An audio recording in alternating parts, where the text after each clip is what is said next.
Shadowversity. Salutations, je suis Shadowversity. Salutations, je suis Tira. Et Tyran, nous sommes de retour pour regarder Old Country Bumpkin to Master Swordsman. Maintenant, c'est un animé très intriguant, parce qu'il fait certaines choses bien mieux en ce qui concerne l'escrime médiéval, la terminologie médiévale et d'autres aspects, même s'il reste encore une marge de progression. Et nous faisons une sorte de série. Nous faisons des analyses approfondies de différents aspects de cet animé pour nous en servir comme tremplin afin de partager ce à quoi devraient ressembler les représentations correctes de ces éléments. C'est aussi pour montrer que nous apprécions vos efforts supplémentaires, car ces aspects sont meilleurs que dans la plupart des animés vus, mais une marge de progression existe clairement. Et dans celle-ci, je veux m'intéresser à sa nouvelle épée. Oui. Eh bien, sa nouvelle épée dans l'animé est presque un exemple parfait de ce dont nous parlons. C'est même un pas très encourageant dans la bonne direction, même s'il y a des choses dont nous voulons discuter. En fait, il y a des choses que vous pouvez améliorer. Cette épée me plaît tellement que je vais la refaire, en fait, je l'ai déjà fait, en 3D. Je vais modéliser cette épée en 3D. J'aime fabriquer des épées. Je l'ai déjà fait. J'ai déjà conçu des épées. Donc, je vais refaire cette épée, en corrigeant certains de ses problèmes, parce qu'elle est si proche, ça pourrait devenir une épée longue de fantasy presque parfaite. Et vous allez pouvoir voir à quoi ressemble la nouvelle version, la version corrigée de cette épée. Vers la fin de la vidéo, où nous vous montrerons vraiment à quoi elle ressemble. Mais d'abord, nous devons analyser l'épée et expliquer ce qu'ils ont vraiment bien fait et ce qu'ils pourraient améliorer. Donc celle-ci est en quelque sorte un résumé de ce que je viens de dire. C'est-à-dire qu'ils ont plutôt bien compris certaines choses. Je suis en fait impressionné. Je dirais probablement que c'est l'une des meilleures interprétations d'épée longue dans un animé que j'ai vu jusqu'à présent. Il y a des choses qui sont en fait assez surprenantes. Oui, tout d'abord, commençons directement par le pommeau. Nous en avons déjà parlé, les animés ont vraiment un gros problème avec le fait de ne pas inclure de pommeau. Personnellement, je pense que c'est parce qu'ils ont juste des katanas, qui n'ont pas de pommeau. C'est leur principal point de référence pour les épées, la poignée sans pommeau. Et puis quand ils regardent les épées européennes, ils se disent « elles ont ce truc bizarre au bout ». Bon, je vais juste le faire très petit pour que ça ne gêne pas. Peut-être est-ce une préférence liée à leur contexte culturel, alors que les pommeaux des épées médiévales sont très importants. Nous en avons parlé dans notre vidéo dédiée. Ils ont des fonctions tellement cruciales. Oui, pour servir de contrepoids, mais aussi pour maintenir l'épée assemblée. Oui, il y a une rivure juste derrière ici. En plus de ça, ce pommeau est proportionnel à cette lame. Donc on a un bon contrôle de la pointe au niveau du levier. Les éléments comme les pommeaux sont vraiment importants. C'est pourquoi ils sont proportionnels à l'épée. Donc celui-ci est un gros morceau. Il a un aspect massif. Regardez comme c'est épais sur le côté. Eh oui, c'est comme ça qu'ils sont. Ils existent en différentes formes et tailles, comme celui-ci qui a un joli pommeau évasé, vous voyez, en forme de queue de poisson ici. Et il est massif sur les côtés et tout. Mais cela ajoute aussi non seulement un équilibre de poids important, mais aussi un équilibre visuel. En forme de queue de poisson. C'est presque louche. J'ai découvert avec certitude qu'elle était un peu flattée. Comment tu l'appelles? Il est facetté avec une partie centrale étrange et une sorte de queue de poisson. Tu as raison, et c'est une étrange amalgamation. La queue de poisson a le... Ouais, mais en même temps, c'est aussi facetté. Fascinant. C'est comme un mélange. Donc, pour ce qui est de cette épée en particulier, ils ont le pommeau, la forme est vraiment fidèle. En fait, c'est plutôt correct. Nous avons même des épées qui sont presque identiques. Nous avons fixé une monture médiévale sur une lame de katana pour tester le résultat. Et c'était plutôt réussi, oui. Mais le pommeau utilisé... Très similaire à celui-ci. Celui-ci. C'est presque identique, sauf que celui-ci semble un peu plus grand. Oui. Donc, c'est la seule critique ici. Le pommeau de ce sabre n'est pas du tout proportionnel à cette lame. Le poids serait vraiment mal réparti. Je pense que c'est à cause des quillons trop grands.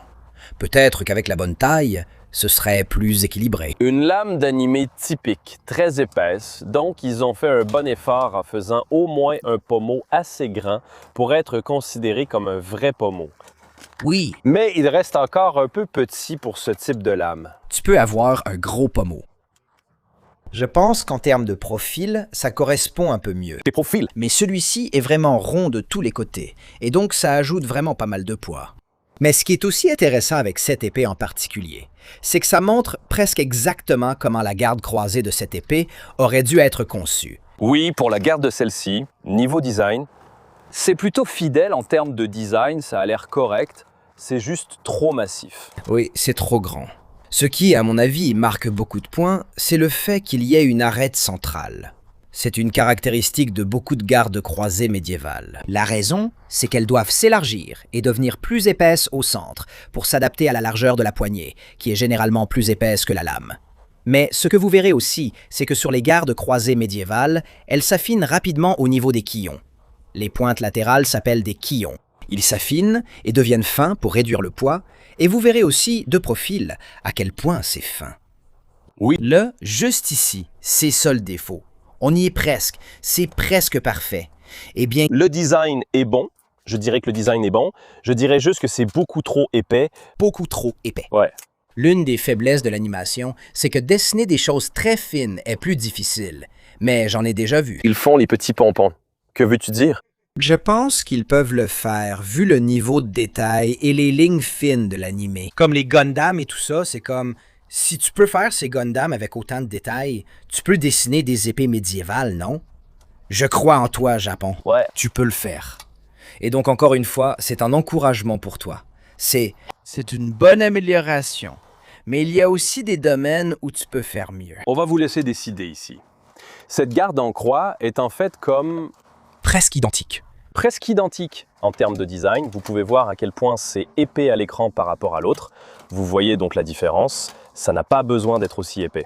Mais à part ça, mec, c'est une belle pièce. Son poids, c'est vraiment bien. C'est juste surprenant, n'est-ce pas? Jusqu'ici, la monture, le pommeau, la garde en croix, la poignée, tout paraît raisonnable. Passons maintenant à la lame. Oui, eh bien, en fait, je veux garder la lame pour la fin. J'ai encore quelques autres points dont je voudrais parler. La vidéo exclusive de Shadowversity de cette semaine pour nos formidables soutiens est une discussion approfondie et, oserais-je dire, un débat sur la viabilité des dagues de lancer en combat. Tyron et moi partageons certains avis, mais divergeons sur d'autres.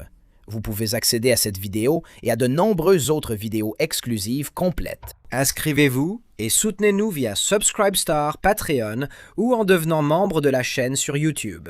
C'est une excellente vidéo, ainsi qu'une tonne de contenu auquel vous pouvez accéder. Et c'est uniquement grâce à nos soutiens que nous pouvons continuer à créer ce contenu. Donc, merci à tous ceux qui nous soutiennent. Si possible, c'est à partir de 12 $ par an. Votre soutien nous aide énormément. Merci à tous. Inscrivez-vous pour voir cette vidéo exclusive. Je pense que la poignée de cette épée longue est trop courte par rapport à la longueur de sa lame. Ouais, je sais pas, j'arrive pas à voir combien de mesure. C'est essentiellement une lame d'épée longue. Si tu mets ta main, on voit la proportion et la longueur de la poignée. Alors, jugé par son point, une main et demie. Ouais, ça ressemble à une épée bâtarde, pas à une vraie épée longue. Alors que, tu vois, tu peux voir que cette épée n'a pas une lame très longue. Mais regarde, pour des trucs d'épée longue, tu vois? J'imagine qu'en tant qu'épée bâtarde, ça va. C'est peut-être juste une question de préférence. Je pense vraiment que c'est juste une question d'animation, parce que la poignée est bizarre de toute façon. Ouais, donc je pense que sa main est peut-être juste un peu trop grande. Un peu trop massive. Ouais. D'accord. L'épée fait quelque chose qui répond à une critique que j'ai souvent formulée à propos des épées dans les animés, en général. Elle a un habaki, il est petit, ils l'ont réduit, donc c'est comme si, encore une fois, ils allaient dans la bonne direction. Mais comme pour la plupart des épées médiévales, le habaki est la pièce qui se trouve juste au-dessus de la garde sur la lame, et c'est le cas pour la plupart des épées médiévales. Quand je dis la plupart, je parle de la grande majorité. Elles n'ont pas de habaki. C'est purement esthétique, c'est tout. Ça me dérange pas, même si c'est pas correct, mais en même temps, c'est une épée fantastique. Je peux leur passer le habaki. Ça me va, je suppose, mais pour moi, ça n'apporte rien à l'esthétique ou au design de l'épée. Elle serait plus belle sans. Préférence personnelle. C'est une référence. Ouais. Maintenant, ça ne me dérange pas d'avoir une pièce métallique juste sous la garde qui entoure un peu la poignée. C'était fréquent dans Le Seigneur des Anneaux. Oui, en effet. Oui, beaucoup d'épées historiques ont cela, car ces renflements de simples arêtes améliorent la prise en main. Il y a aussi d'autres raisons. D'accord. Maintenant, passons aux lames. Premier problème, elle est juste trop épaisse. Ils font ça avec toutes les épées d'animé, vraiment. Non, regarde, je ne parle pas de l'épaisseur de la lame, je parle de sa largeur réelle. Tu parles de ce profil-là? Oui, ce profil-là, c'est toujours plus. Tu peux le voir parce que tu vois comment genre le biseau est courbé. C'est une lame extrêmement épaisse. Une limite de l'animation, tu penses? Je crois que c'est parce que je ne les ai jamais vus bien le faire. Mais pour ce qui est de cette épaisseur, le profil, Ça va? ça me va. Et il y a un ricasso de type fantaisie dessus. Le ricasso, c'est la partie émoussée de la lame. En fait, Juste en bas, après la garde, là où c'est courbé. C'est de ça qu'il parle, le ricasso est là. j'adore. En fait, c'est exactement le type de design que j'ai utilisé sur l'une de mes propres épées que j'ai conçues. J'ai un exemple, donc celle sur laquelle je l'ai mis, c'est Imperius, qui est l'épée de mon roman, que vous pouvez trouver sur Audible et Amazon. Très bien noté, 4,5 étoiles sur 5. C'est vraiment très bon, enfin bref, c'est disponible. Donc ce que j'ai ici, c'est une copie de la lame que j'ai conçue, avec un manche différent pour la sortir, encore plus. Fantaisie médiévale. Et c'est en fait un très bon exemple d'un design d'épée médiévale fantastique, presque parfaitement réalisé. Comment appelleriez-vous cette partie ici? Oui. Moi, oui. Je ne suis pas sûr que je le ferais. C'est un abaquis? Tu ne peux probablement pas le voir à la caméra parce que tout est noir et tout ça. Mais il y a comme un abaquis qui dépasse. Je suppose que c'est un combat de fantaisie complet. Et cette poignée est presque de la même taille que celle-là. C'est en fait une épée très similaire, avec une lame très proche. Et regarde, le ricasso est courbé. Ça peut fonctionner. Ça peut être superbe. Je l'ai utilisé dans mes propres conceptions d'épée. J'ai une question à propos de cette épée. Désolé, à propos de la nouvelle épée du paysan. Elle a une forme étrange qui s'étend à partir du habaki et qui remonte peut-être sur 10 cm sur la lame. On dirait une gouttière. Je n'arrive pas à me décider. Je pense que ça ressemble à une gouttière. Si c'est une gouttière, ça me va. Je trouve que c'est un bon choix de design. La partie rouge de la lame est plate, puis va jusqu'au talon. Mais ça ressemble aussi à une... Comment pourrais-je l'appeler? Langue. Oui, comme un cordon ou une extension métallique. Bon sang, nous n'avons pas cette épée ici. Nous avons quelques épées avec de petites extensions à la garde, mais elles ne sont pas aussi longues que sur cette épée. Tu as raison. Je ne peux pas dire. Sous cet angle, on dirait une gouttière, ce qui est bien. Mais en regardant de près, je ne peux pas non plus dire. Et en regardant cette épée dans d'autres combats et tout ça, je pense en fait que ce sont des arêtes. Si ce sont des arêtes, ça ne sert à rien. Je ne sais pas pourquoi c'est sur l'épée, peut-être un renfort, mais ce n'est pas nécessaire. Ce n'est pas comme ça qu'on fait de la sauce. Non. Du coup, c'est déroutant. Et si c'est des arêtes, je n'aime pas ça. Si c'est une gouttière, oui. Dans ma refonte de l'épée, j'en fais une gouttière. D'accord, comme vous allez le voir. Eh bien, d'abord, avant même qu'on se lance là-dedans, je dirais qu'en général, je donnerais un bon B+, pour les épées d'animé. Oui, je lui donnerai un B. C'est bien mieux que... Donc, c'est quoi? 7 sur 10. Oui, c'est plutôt bon. C'est comme si... C'est comme un pas dans la bonne direction. Oui, juste quelques petits changements, et ce serait probablement fonctionnel. Avant de continuer, je dois mentionner qu'il y a en fait quelques épées dans cet animé qui apparaissent un peu plus tard et qui sont pratiquement parfaites. Ce sont les épées de l'ordre sacré, que le gars de la campagne finit par affronter dans un épisode tardif, ou peut-être même dans l'épisode où il obtient sa nouvelle épée. Ce sont en gros des épées longues parfaitement conçues. Et maintenant, je suis perplexe. S'ils peuvent fabriquer ces épées presque parfaitement, pourquoi ont-ils fait son épée standard qu'ils donnent à ses élèves? Celle-ci est vraiment mauvaise, sans pommeau. Pourquoi la faire si mal alors qu'ils savent en faire de très bonnes? Et là, c'est génial parce que ça montre que c'est possible. Je te l'avais dit, Japon, tu peux le faire. J'ai cru en toi, tu l'as fait. Très bien. Mais il y a encore des choses à améliorer avec la nouvelle épée du Pecno. Alors regardons ça. Et voici ma refonte. Vous remarquerez ici que j'ai rendu la garde bien plus proportionnelle. J'ai même ajouté un peu plus de forme dessus, parce que celle de l'animé semble s'élargir vers les extrémités des quillons. Ce que vous pouvez faire. Oui, absolument. J'accentue ça un peu plus. Je rends ça plus proportionné. Je rends aussi la lame proportionnée. La mienne est peut-être un peu plus large, mais je pense que ça rend mieux. Et j'ai enlevé le habaki. Oui. Tu n'en as pas besoin. T'en as pas besoin, mais c'est pas grave dans tous les cas. Comme. I feel like you're being... Je n'aime pas ça, Tyrone. Et puis, cette étrange arête, j'en ai fait une gouttière bien distincte. J'ai gardé le pommeau presque identique, il n'y avait pas grand-chose à changer. J'ai juste ajouté un peu de forme à la poignée. Les poignées offrent plein de possibilités sur les épées médiévales. On peut en avoir des simples.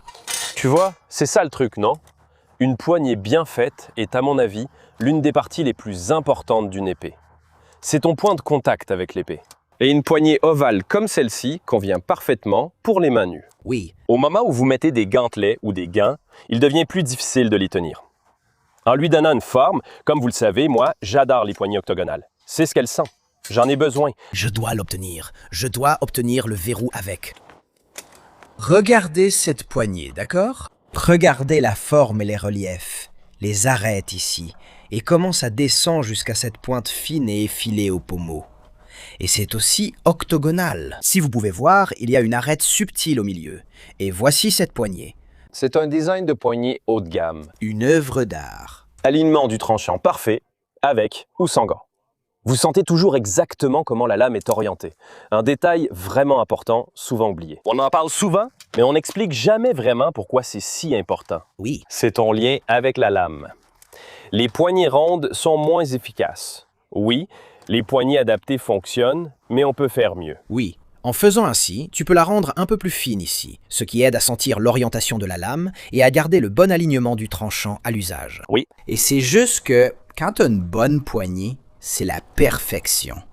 Donc, je pense qu'il y a une marge d'amélioration sur la poignée, comme je l'ai montré sur le modèle. C'est pareil pour toutes ces épées. Je changerais toutes leurs poignées. Parce que lui, c'est magnifique. Et voilà. Donc, ça peut être amélioré. Ce sont de petites choses comme ça qui feront la différence. Et ce qui est intéressant, je pense qu'ils utilisent un modèle en 3 dimensions de l'épée dans les scènes de combat quand c'est un personnage en 3D qui se bat.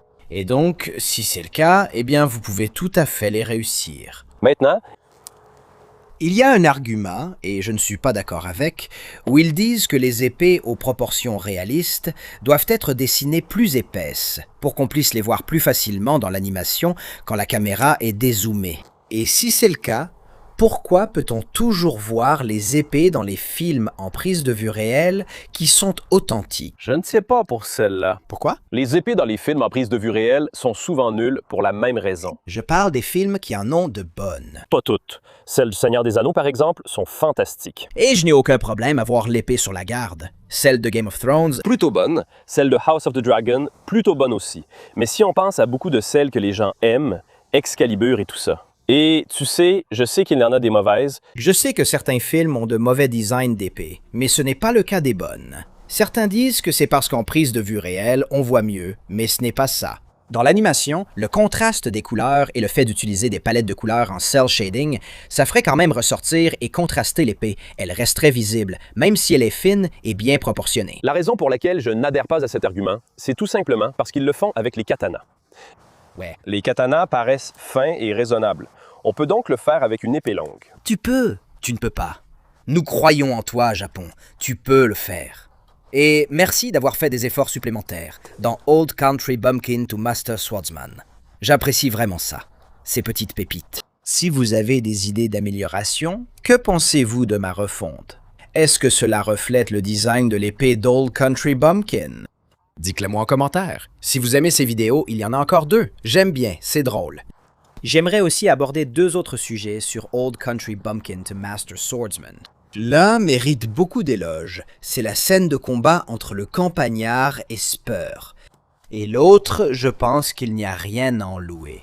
Et c'est le design de l'armure. D'accord. Parce que... Eh ben, on a des choses à dire là-dessus. S'il y a bien une chose où cet animé décide de partir complètement en mode animé sans se soucier de la réalité historique et fonctionnelle du Moyen-Âge, c'est la conception des armures. Waouh! Ça, c'est pour une autre vidéo. Dites-nous si vous voulez la voir. Merci à tous. Si vous n'avez pas vu les autres vidéos de Country Bumpkin, regardez celle où on examine ceci, mon Zweihänder.